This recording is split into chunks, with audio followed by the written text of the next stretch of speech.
adalah pertemuan kita yang pertama di 2022. Percaya ya, di tahun 2022 ini kita semua mendapatkan pemulihan dan kesembuhan.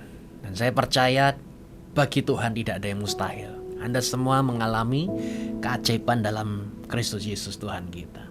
Dan saudara lihat bahwa di bulan Januari ini pemulihan dan kesembuhan yang Tuhan akan kerjakan adalah di bagian hati.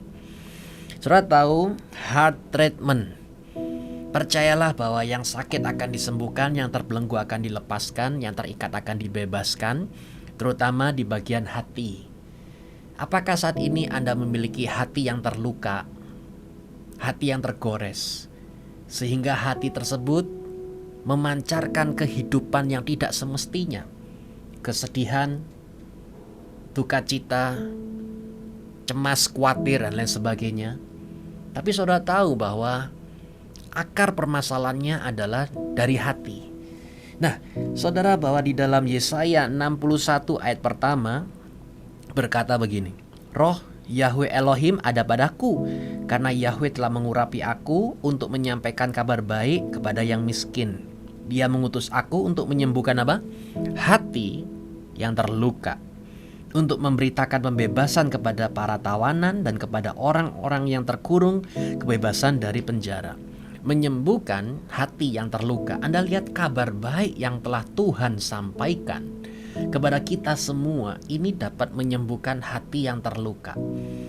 Kita mesti menyadari bahwa luka itu bisa disembuhkan. Luka itu tidak boleh dibiarkan menganga. Bayangkan ketika Anda jatuh, ya, tentu saja langsung dikasih antiseptik supaya tidak ada virus yang masuk atau bakteri yang masuk lebih tepatnya dan membuat infeksi di dalamnya. Nah, ketika hati kita terluka, saudara perlu mengambil antiseptik supaya luka itu menutup dan sembuh. Nah, saudara lihat bahwa di sini kita sangat penting sekali bahwa orang kalau sakit hati perlu ada sentuhan dari Yesus Kristus untuk dapat menyembuhkan sakit hatinya tersebut. Lebih baik sakit gigi katanya daripada sakit hati. Kalau saya lebih milih tidak dua-duanya, sakit gigi tidak, dan lebih baik sakit hati juga tidak juga ya. Saya percaya bahwa kita semua dalam Yesus sehat, kuat, panjang umur, dan kita diberkati dengan luar biasa. Coba ya, nanti setelah video ini selesai, firman ini selesai disampaikan, kabar baik menyembuhkan hati yang sakit.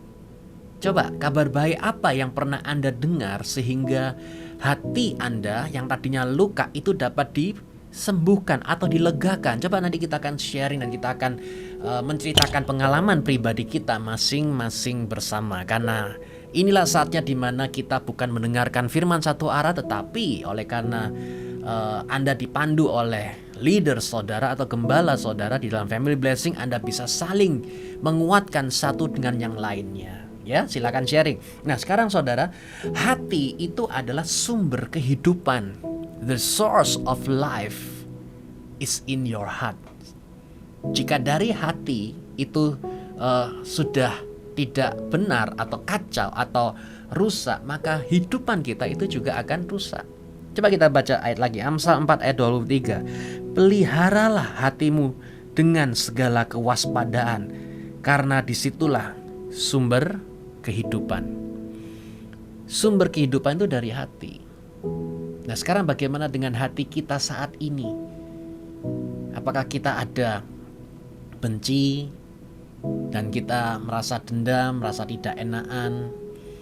Coba lihat, izinkan Tuhan menyentuh hati kita, memulihkan hati kita, sehingga kita terhadap orang tua, terhadap mertua, terhadap anak, terhadap rekan, terhadap siapapun yang di sekitar kita, kita dapat memberikan kehidupan, bukan kesakitan, bukan kesedihan.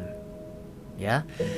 Nah, dengan segala kewaspadaan dikatakan di situ saudara, karena yang terjadi adalah di mana kita ada ditempatkan di situ untuk dapat menjadi berkat, menjadi dampak. Tapi kalau sumbernya aja sudah salah, sumbernya saja tidak dapat menghasilkan yang baik, maka inilah yang akan menjadi kacau. Jadi pada saat saudara beraktivitas, yang kita pegang adalah sumbernya. Yang kedua, hati itu adalah tempat tinggal Roh Kudus.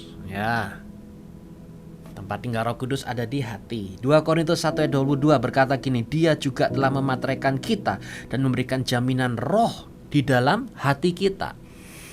Berarti saat ini saudara, izinkan Roh Kudus itu mengendalikan hati kita, sehingga kita semua ini bukan lagi hidup oleh daging, tetapi hidup oleh roh.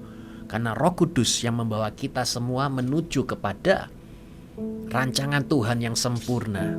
Kami berdoa saat ini dimanapun Anda berada yang menyaksikan ini, saudara semua hidup di dalam roh, bukan di dalam manusia jasmani, tapi Anda hidup di dalam manusia batiniah. Dan saya percaya Anda akan dituntun oleh Tuhan dari kemuliaan menuju pada kemuliaan. Dari hati terpancar kehidupan. Kehidupan yang telah Tuhan kerjakan dalam kehidupan kita semua. Oke, sekarang silakan sharing saudara, kesaksian, pengalaman pribadi, seperti apa yang telah terjadi ketika Tuhan menjamah saudara. Nah, jikalau ada di antara saudara yang butuh didoakan, kami akan mendoakan saudara. Karena kami percaya sampai detik ini juga masih ada kuasa keajaiban yang dapat membawa kita semua untuk alami kesembuhan dan pemulihan, terutama di dalam hati kita terlebih dahulu. Yesus Masiah, bless you.